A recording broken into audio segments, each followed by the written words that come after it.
Most people spend 70% of their life living in survival and living in stress. So they're always anticipating the worst case scenario based on a past experience. And they're literally, out of the infinite potentials in the quantum field, they're selecting the worst possible outcome, and they're beginning to emotionally embrace it with fear. And they're conditioning their body into a state of fear.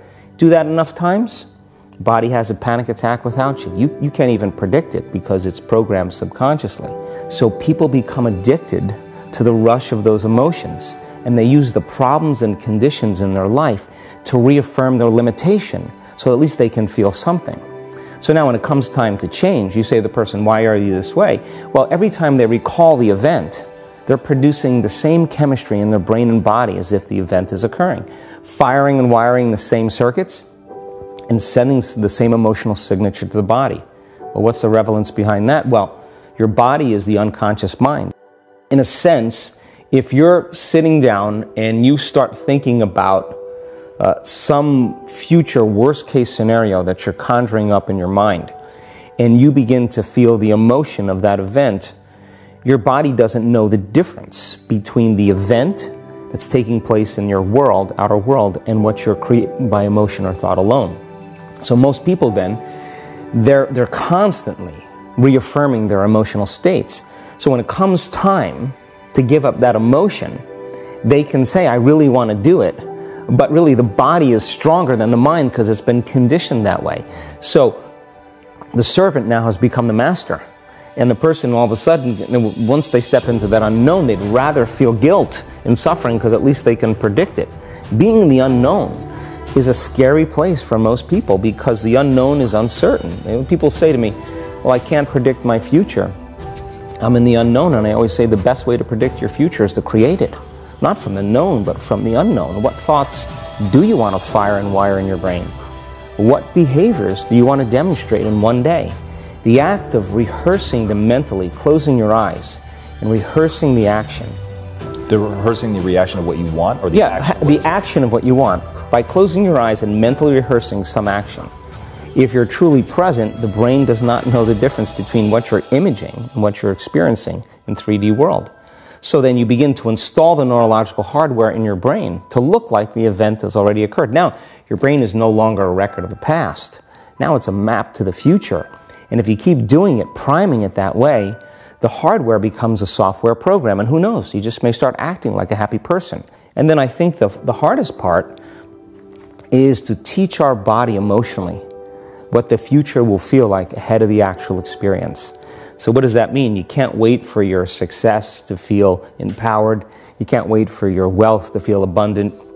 You can't wait for your new relationship to feel love, or your healing to feel whole. I mean, that's the old model of reality, of cause and effect, you know, waiting for something outside of us to change how we feel inside of us. And when we feel better inside of us, we pay attention to whoever or whatever caused it. But what that means then is that from the Newtonian world is that most people spend their whole life living in lack, waiting for something to change out there. What do you mean the Newtonian world? The Newtonian world is all about the predictable. It's all about predicting a future. But the quantum model of reality is about causing an effect. The moment you start feeling abundant and worthy, you are generating wealth. The moment you're empowered and feel it, you're beginning to step towards your success. The moment you start feeling whole, your healing begins. And when you love yourself and you love all of life, you'll create an equal. And now you're causing an effect. And I think that's the difference between living as a victim in your world, saying, I am this way because of this person or that thing or this experience. They made me think and feel this way. When you switch that around, you become a creator of your world, and you start saying, my thinking and my feeling is changing an outcome in my life. And now, that's a whole different game, and we start believing more that we're creators of reality. And most people, when they have a thought, they just think that that's the truth. And I think one of my greatest realizations in my own journey was, just because you have a thought doesn't necessarily mean it's true. So if you think 60 to 70,000 thoughts in one day, and we do, and 90% of those thoughts are the same thoughts as the day before, and you believe that your thoughts have something to do with your destiny, your life's not going to change very much, because the same thought leads to the same choice leads to the same behavior creates the same experience, and the same experience produces the same emotion. And so then the act of becoming conscious of this process, to begin to become more aware of how you think, how you act, and how you feel. It's called metacognition. And so then, why is that important? Because the more conscious you become of those unconscious states of mind and body, the less likely you're going to go unconscious during the day, and that thought is not going to slip by your awareness unchecked, because it means to know thyself. The word meditation means to become familiar with. So as you become familiar with the thoughts, the behaviors, and the emotions of the old self, you're retiring that old self. As you fire and wire new thoughts and condition the body into a new emotional state, if you do that enough times, it'll begin to become familiar to you. So it's so important, just like a garden. If you're planting a garden, you got to get rid of the weeds.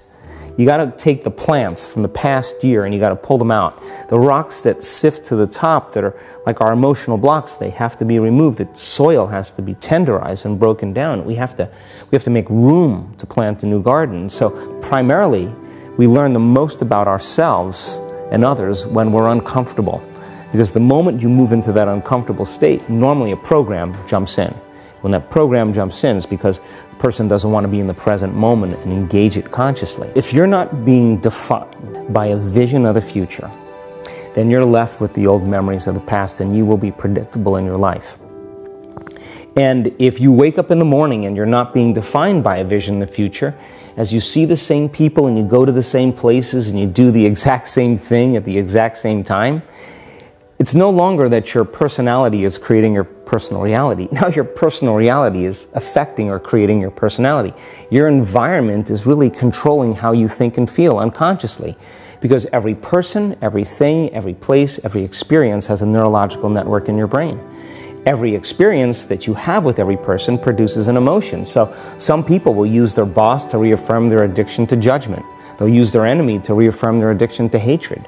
They'll use their friends to reaffirm their addiction to suffering. So now, they need the outer world to feel something.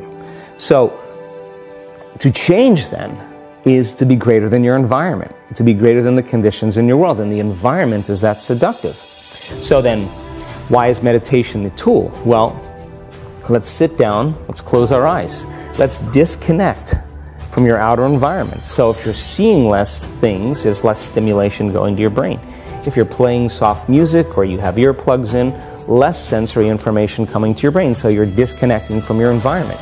If you can sit your body down and tell it to stay like an animal, stay right here. I'm going to feed you when we're done. You can get up and check your emails, you can do all your texts, but right now, you're going to sit there and obey me. So then, when you do that properly, and you're not eating anything or smelling anything or tasting anything, you're not up experiencing and feeling anything, you would have to agree with me that you're being defined by a thought, right? So when the body wants to go back to its emotional past, and you become aware that your attention is on that emotion, and where you place your attention is where you place your energy, you're siphoning your energy out of the present moment into the past, and you become aware of that. And you settle your body back down in the present moment, because it's saying, well, it's 8 o'clock. You normally get upset because you're in traffic around this time. And here you are sitting, and we're used to feeling anger, and you're off schedule. Oh, it's 11 o'clock, and you usually check your emails and judge everybody. Well, the body's looking for that predictable chemical state. Every time you become aware that you're doing that, and your body is craving those emotions, and you settle it back down into the present moment, you're telling the body, it's no longer the mind, that you're the mind. And now your will is getting greater than the program. And if you keep doing this over and over again, over and over again, over and over again, just like training a stallion or a dog, it's just going to say, I'm going to sit. And the moment that happens, and the body's no longer the mind, when it finally surrenders, there's a liberation of energy. We go from particle to wave, from matter to energy, and we free ourselves from the chains of those emotions that keep us in the familiar past. And we've seen this thousands of times. In fact, we can actually predict it now on a brain scan.